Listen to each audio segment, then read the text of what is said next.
ويا أمير المؤمنين. فقال يا فاطمة إني أشمتك رائحة طيبة كأن رائحة أخيك ابن عم رسول الله. فقلت نعم وما ولديك تحت الكساء. فأقبل علي نحو الكساء وقال السلام عليك يا رسول الله أتأذنوني أن أكون معكم تحت الكساء؟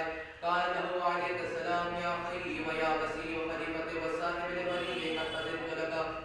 فدخل علي تحت الكساء.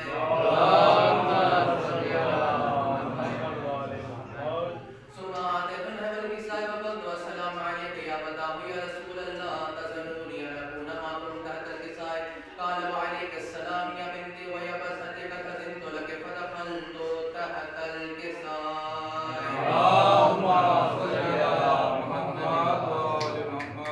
فلما انتبه جميعا تحت الكساء أخذ برسول الله بتلفي الكساء وهم بيده اليمنى إلى السماء وقال اللهم إن هؤلاء أهل بيتي وخاصتي وحامتهم لحمهم لحمي ودمهم دمي ويؤلمني ما يؤلمهم ويحزنني ما يحزنهم.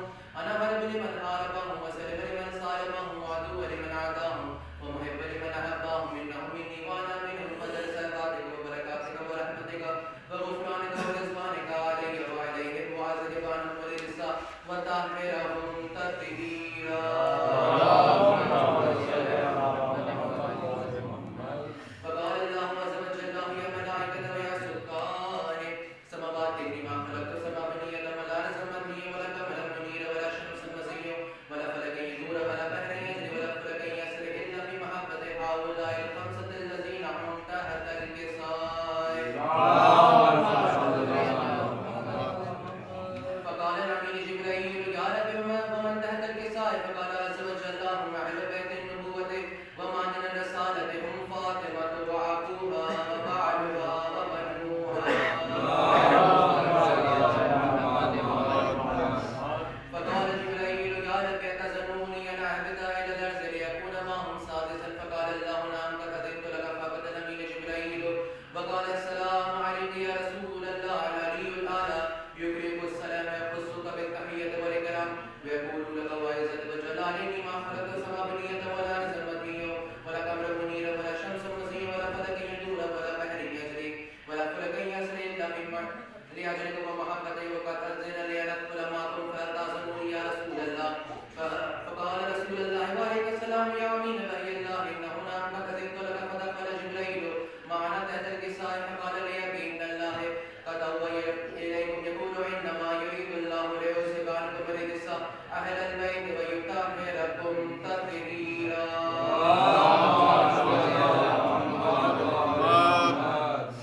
فقال علي لأبي يا رسول الله أخبرني ما لجلوسنا هذا تحت الكساء من الفضل عند الله. فقال النبي والذين بعثني بالحق نبي واصطفاني بالرسالة نجيا ما ذكرنا خبرنا هذا في محفل من محافل أهل يعزب فيه جمع من شيعتنا ومحبينا إلا ونزلت عليهم الرحمة وهفت بهم الملائكة واستغفرت لهم إلى أن يتفرقوا.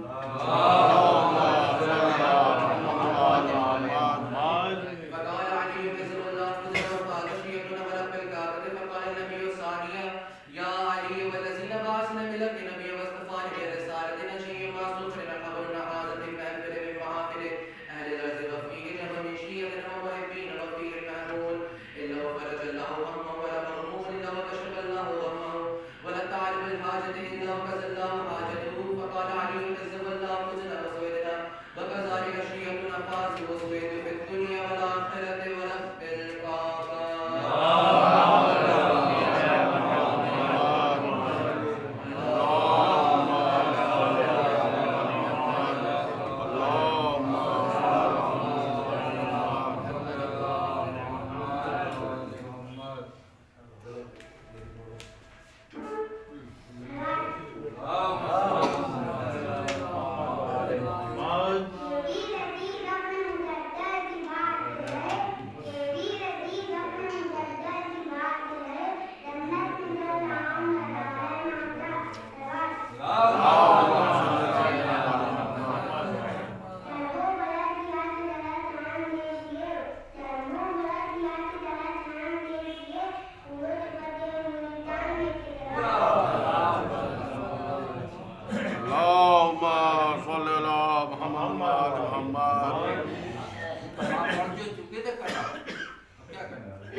پھر ایک جگہ اور قرآن میں اللہ نے کہہ دیا وَمِنْهَا خَلَقْنَاكُمْ وَفِيهَا نُعِيدُكُمْ وَمِنْهَا نُخْرِجُكُمْ تَارَةً أُخْرَىٰ۔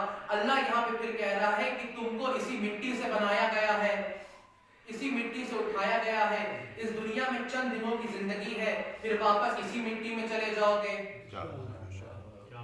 اللہ نے متوجہ کرایا یہاں پہ کہ اسی مٹی سے بنائے گئے ہو، پھر چند دنوں کی زندگی یہاں جیو گے، پھر واپس اسی مٹی میں چلے جاؤ گے۔ تو اب یہ چند دنوں کی زندگی ہے، یہ تم پر نربھر کرتی ہے تم کیسی اپنی زندگی کو جیتے ہو، کہ ہم اپنی زندگی کو کیسے جی رہے ہیں۔ اب آج کے زمانے کو دیکھیں تو آج کا زمانہ جیسے نقشوں کا زمانہ ہے، راستوں کا زمانہ ہے، ہر راستہ ہمیں معلوم ہے، نہیں معلوم تو بتانے والا بھی کوئی ہے۔ اس دور میں راستہ کیا تھا؟ اس دور میں راستہ اسے کہتے تھے کہ جب کوئی شخص ایک منزل سے دوسری منزل سفر طے کرتا تھا اور اس کے نقشے قدم زمین پہ رہتے تھے، ان نقشائے قدم کو راستہ کہا جاتا تھا، ان نقشائے قدم کو راستہ کہا جاتا تھا۔ تو اب یہاں سے ایک بات واضح ہو گئی کہ چلنے والے پہلے ہیں، راستہ بعد میں بن رہا ہے۔ چلنے والے پہلے ہیں، راستہ بعد میں بن رہا ہے۔ اس چیز سے یہ بھی صاف ہو گیا ہے کہ آل محمد آگے آگے، صراط مستقیم پیچھے پیچھے، آل محمد آگے آگے اور صراط مستقیم پیچھے پیچھے۔ جس راستے پہ محمد آل محمد چل رہے ہیں وہی ہمارے لیے صراط مستقیم ہے۔ اور اللہ نے یہاں پر یہ بھی کہا قرآن میں کہ فمن شاء فلیؤمن فمن شاء فلیکفر، کہ تم کو جتنا علم دینا چاہیے تھا ہم نے تم کو دیا، اب یہ تم پر ہے کہ تم اس علم کو اپنا کر متقی اور پرہیزگار بن جاؤ یا اس علم کو ٹھکرا کر کافر بن جاؤ۔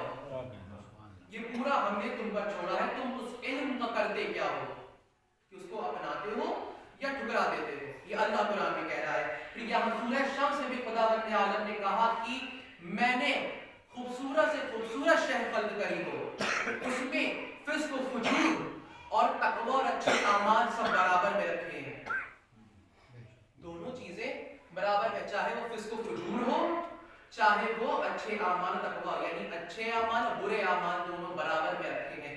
اب اس شہ پہ ہے کہ وہ یا تو فسق و فجور کو اپنا کر فاسق و فاجر بن جائے یا پھر وہ اچھے اعمال تقوی کو اپنا کر متقی و پرہیزگار بن جائے۔ خدا بند عالم نے یہاں انسان کو ہم کو متوجہ کر دیا قرآن میں، یہ تم کو طے کرنا ہے کہ کیسی زندگی گزارنی ہے یہاں پر۔ اب یہاں پہ یہ جو رب ہے، رب نے یہ کرا وہ کرا ہمارے لیے، کیا اس نے انسان کو خلق کر کے یوں ہی دنیا میں چھوڑ دیا؟ نہیں، ہادی اور رہبر بھیجتا رہا، اماموں کو بھیجا، نبیوں کو بھیجا، اہل بیت کو بھیجا تاکہ صحیح راستہ پتہ لگے۔ کوئی ہونا چاہیے نا صحیح راستہ بتانے والا، تو اس نے تو بھیج دیا، لیکن اب رب کہتے کسے ہیں؟ اس پہ بھی علماء نے لکھا رب اسے کہتے ہیں کہ جب کسی مخلوق کو جیسا ماحول چاہیے ہو، جیسی فضا چاہیے ہو، ویسا ماحول اور ویسی فضا جو فراہم کر دے اسے رب کہتے ہیں۔ یہاں جو جملے ہیں ان کی گہرائی میں اگر آپ چلے گئے تو بہت بڑی بات ہے کہ وہ جو جس شہر کو جیسا ماحول چاہیے، جیسی فضا چاہیے، ویسا ماحول اور ویسی فضا جو فراہم کر دے اسے رب کہتے ہیں۔ اب یہاں پہ انسان کے جو کمال کا آغاز ہے وہ کیوں نہیں ہو رہا ہے کہ بھائی راستہ بتانے والے بھی آ گئے، سب ہو گیا، اللہ نے نبیوں کو بھیجا، رہبروں کو بھیجا، لیکن اب کیوں نہیں انسان کے کمال کا آغاز ہو رہا ہے؟ کوئی شے ایسی ہے جو انسان کے کمال کے آغاز کو روک رہی ہے، وہ کیا، وہ شے کون سی ہے؟ پہلی شے اور، یہ جو اور ہے نا، اور مل جاتا، یہ سب سے بڑی شے ہے جو انسان کے کمال کے آغاز کو روک رہی ہے۔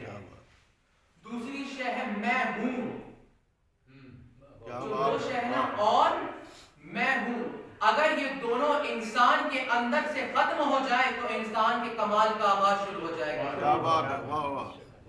انسان کے کمال کا آغاز ہو جائے گا۔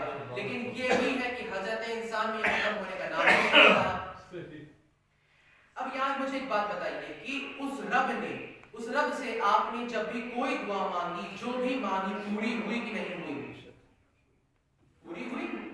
جو نہیں بول رہے کہ بس تاخیر ہو جاتی ہے. اب قرآن میں ایک واقعہ دیکھ لیے کہ اللہ کے نبی نے ایک دعا مانگی تھی 4000 سال پہلے, وہ دعا قبول ہوئی 4000 سال بعد. وہ تو نبی ہے, ہم تو تب بھی ایک گناہگار عام انسان ہے, تاخیر تو ہو ہی جاتی ہے, دعا قبول ضرور ہوتی ہے. لیکن وہاں پہ عطا کی کمی نہیں ہے, وہاں پہ یہ نہیں کہ وہاں اتنا ہی پٹ رہا ہے, اتنا ہی عطا ہو رہا ہے, لیکن مانگنے کا ڈھنگ بھی تو آنا چاہیے. کون کیسے کس طرح ان کی بارگاہ میں جا رہا ہے, مانگنے کا ڈھنگ تو آئے تبھی تو دعا قبول ہوگی. اور سب سے پہلی بات, ہماری جو دعاؤں کو روک رہا ہے وہ ہے ہمارے گناہ.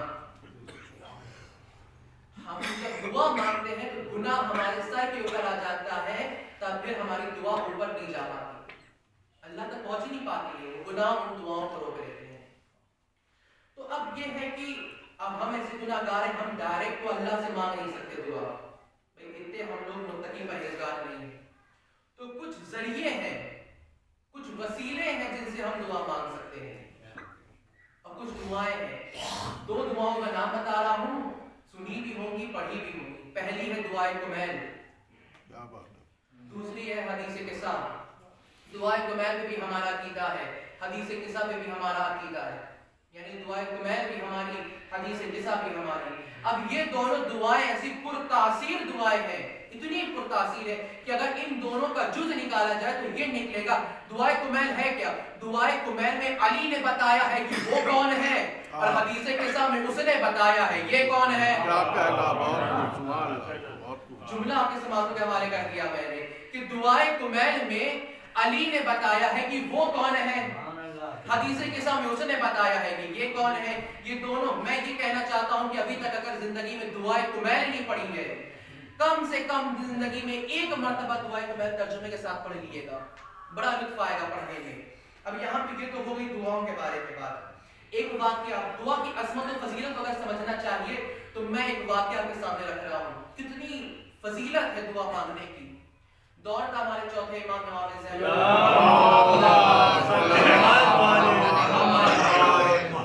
امام کا دور تھا.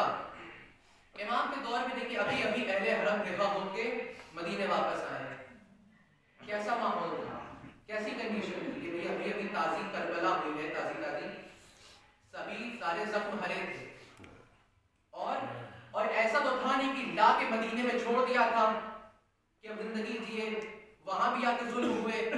کیا ہوا, جو تاریخ جانتے ہو میرا ساتھ دیں گے کہ جیسے ہی اہل حرم آل محمد مدینے تشریف لائے, سب سے پہلا کام یہ ہوا کہ آل محمد سے منبر چھینا گیا, سب سے پہلا کام یہی ہوا. اس کے بعد محراب چھینے گئے. جیسے یہ دونوں ہو گیا, اب چوتھے امام حجت خدا, اب انہوں نے ایسی اسٹریٹجی اپنائی. امام نے کہا کہ سنو, تم ہم سے منبر چھین سکتے ہو, محراب چھین سکتے ہو, لیکن مصلی اور دعا تو نہیں چھین سکتے, مصلی اور دعا تو نہیں چھین سکتے. اب امام نے اسی اسٹریٹجی کو اپنا کر ایک ایسی کتاب لا کے دنیا میں رکھ دی ہے جس کو زبور اہل بیت کہا جاتا ہے. کتاب کا نام سب کے ذہن میں ہوگا, وہ ہے صحیفہ سجادیہ. کوئی بھی پریشانی ہو, کوئی بھی مشکل ہو, صحیفہ کو کھول کے اس دعا کو پڑھ لیے گا, امام کے وسیلے سے دعا مانگیے گا, بگڑا ہوا کام سیدھا ہو جائے گا. اب یہاں پہ کہہ رہا ہوں صحیفہ سجادیہ, آج تک صحیفہ ایسی دعاؤں کا مجموعہ ہے کہ ابھی تک جتنے بھی صحیفے اس دنیا میں آتے رہے وہ سارے عرش سے فرش پہ آتے رہے. ایک واحد سجاد کا صحیفہ تھا جو فرش سے عرش پہ گیا.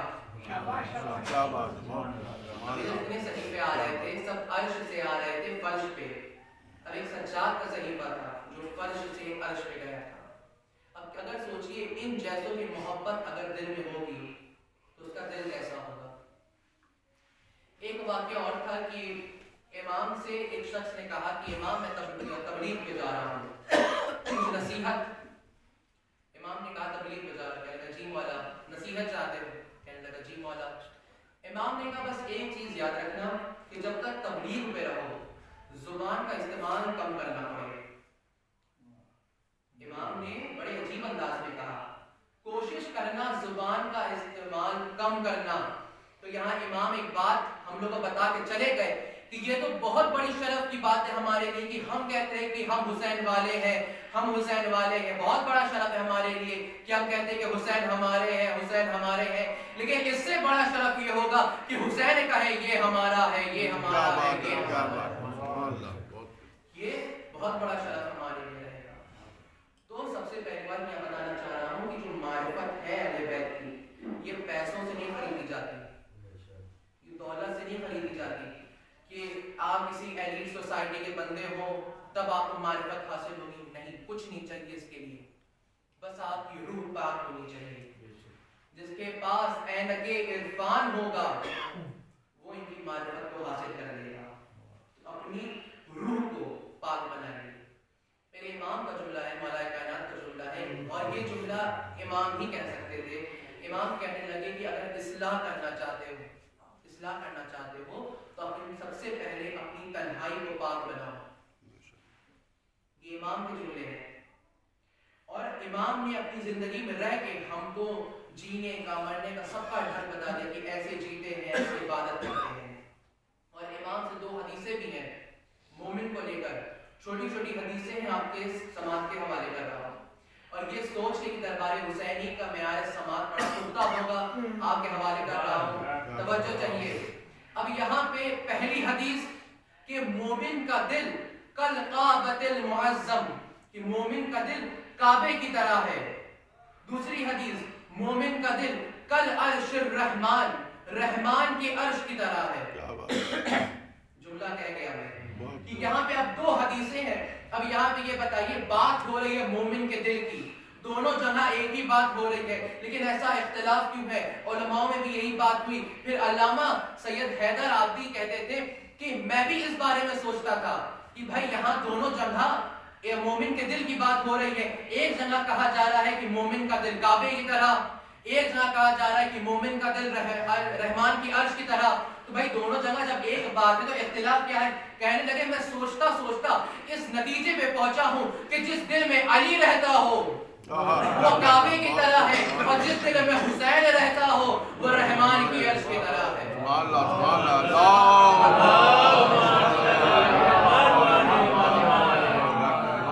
جس دل میں علی رہتا ہو وہ کعبے کی طرح ہے، اور جس دل میں حسین رہتا ہو وہ رحمان کی عرش کی طرح ہے۔ اب یہاں پہ اگر مومن کیا ہوتے ہیں، اس کی عظمت کیا ہے، جو اصل مومن ہوتے ہیں، اس کا میں ایک واقعہ کے سامنے رکھ رہا ہوں۔ نام سنا ہوگا سب نے، شیخ طوسی رحمۃ اللہ علیہ کا، اور جو لوگ نجف جا چکے ہیں وہ جانتے ہوں گے، اور جو ابھی تک نہیں جا پائے ہیں پروردگار اسی ذکر کے صدقے میں ان کو جلد نجف ملا۔ اور جو نجف جا چکے انہوں نے دیکھا ہوگا کہ امام کے جو روضے کا حرم ہے اس کا جو ایک دروازہ ہے وہ وادی السلام قبرستان کے سامنے ہے۔ جو جا چکے وہ جانتے ہیں، جو ایک در ہے امام کے حرم کا، وہ وادی السلام قبرستان کے سامنے ہے۔ اس در کا نام ہے باب طوسی۔ اب یہیں سے عظمت کا اندازہ لگائیے، میں عظمت پڑھ رہا ہوں کہ اس در کا نام ہے باب طوسی۔ اب اگر آپ وہاں اس باب طوسی پہ کھڑے ہوں گے، آپ کی پشت امام کے حرم پہ ہوگی اور سامنے آپ کے وادی السلام ہوگا۔ آپ آگے بڑھیں گے تو آپ کے بائیں ہاتھ پہ، لیفٹ ہینڈ پہ چند قدم کی دوری پہ ایک مسجد دکھے گی، ایک بڑا سا گنبد دکھے گا، وہ گھر تھا شیخ طوسی کا۔ وہاں پہ شیخ طوسی پورے دن بیٹھ کے لکھا کرتے تھے، پورے دن بیٹھے کے لکھا کرتے تھے۔ ایک شخص نے کہا کہ اے شیخ، سامنے علی کا روضہ ہے، اور میں جب تم کو دیکھتا ہوں تم یہیں بیٹھے رہتے ہو، ارے کبھی علی کے روضے پہ چلے جایا کرو۔ اس سمے شیخ بھی موڈ میں تھے، انہوں نے قلم کو کاغذ پہ رکھا، انہوں نے انگوش شہادت کا اشارہ کرا، فوراً کہا السلام علیکم یا امیر المومنین۔ مینار سے جواب آیا علیکم السلام۔ جملہ کہہ گیا، وہاں سے جواب آ گیا کہ وعلیکم السلام شیخ۔ تو یہ عظمت و فضیلت ہے مومن کی۔ تو میں یہاں پہ جملہ کہنا چاہوں کہ عزت کرا کریے اپنے علماء کی، قدر کرا کریے، کیونکہ ان کا رتبہ بڑا بلند ہے۔ اور مومن کے بارے میں ذکر ہو رہا ہے تو مومن کے مرنے کی بھی کچھ میں باتیں کروں گا، اس کے بعد میں پھر اپنے موضوع پہ آؤں گا۔ مومن کا جب کسی بھی مومن یا مومنہ کا انتقال ہوتا ہے اور قبر میں اتارا جاتا ہے تو فرشتے سب سے پہلا تحفہ کیا لے کر آتے ہیں؟ جب بھی کوئی مومن یا مومنہ مرتا ہے تو پہلا فرشتے آتے ہیں اور کہتے ہیں کہ اے مومن اے مومنہ خدا بند عالم نے آپ کے لیے یہ تحفہ بھیجا ہے کہ آپ کے جنازے میں شریک ہونے والوں کے گناہ معاف کر دیے ہیں. کیا بات ہے، واہ واہ. یہ صرف ایک مومن اور مومنہ کے جنازے کی بات ہے کہ جو اس مومن یا مومنہ کا جنازہ پڑھنے کو آیا اس کے گناہ اللہ نے معاف کر دیے. ایک عام مومن یا مومنہ کے نماز جنازہ پڑھنے پہ انسان کے گناہ معاف ہو سکتے ہیں، تو وہ عالم سوچئے کہ جب انسان قبر حسین کی زواری کر کے آ رہا ہو، کہ جب ایک انسان امام حسین کی قبر کی زیارت کر کے آ رہا ہو تو سوچئے وہاں کا عالم کیا ہوگا.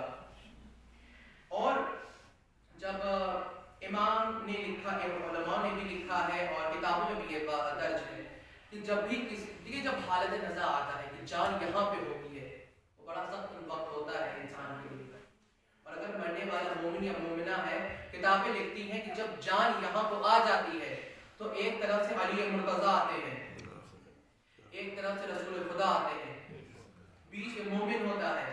مولا کائنات رسول کے چہرے کو دیکھتے ہیں، کہتے ہیں یا رسول اللہ یہ آپ کے اللہ سے محبت کرتا یا کرتی ہے، یہ اہل بیت سے محبت کرتی ہے یا کرتا ہے، یہ آپ سے محبت کرتی ہے، اس کے لیے میں سفارش کرتا ہوں کہ آپ اس سے محبت کرنے لگیں.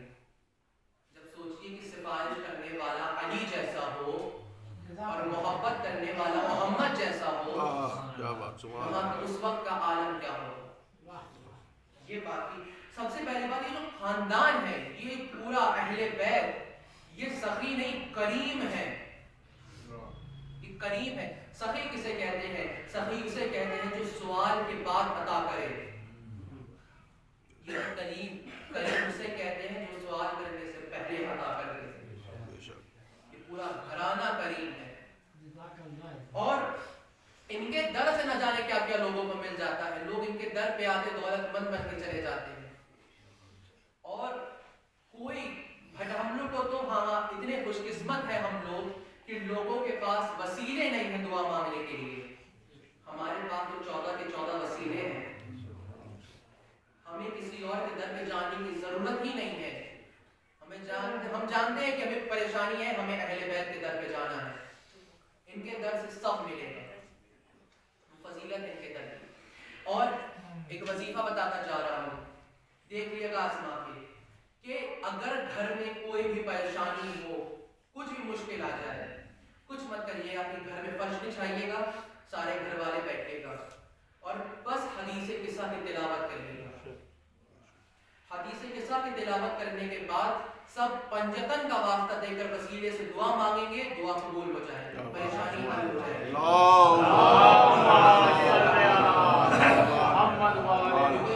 حدیث قصہ کسی کے گھر کی حدیث نہیں ہے، رسول کی حدیث ہے. اور اس میں سوچیے اتنی رسول کی حدیثیں ہیں، بہت سی حدیثیں ہیں، لیکن اس حدیث میں ایسی تاثیر ہے کہ صرف اس حدیث میں ایسا وعدہ ہوا ہے جو کسی اور حدیث میں نہیں ہوا ہے. سب ترجمے سے واقف ہیں، مجھے ڈیٹیل میں نہیں جانا، بس میں اپنی باتوں کو سمیٹ رہا ہوں. بس ختم ہے میری مجلس. اب یہاں پہ آپ جانتے ہوں گے کہ جیسے ہی 5 کے 5 پنجتن چادر کے نیچے آ گئے، پھر جناب جبریل نے اللہ سے سوال کرا، کہا یا رب ومن تحت ھذا القصہ، اس چادر کے نیچے کون ہے. اور میں یہ بتا دوں کہ سوال ہر بار لا علمی کی بنیاد میں نہیں ہوتا ہے.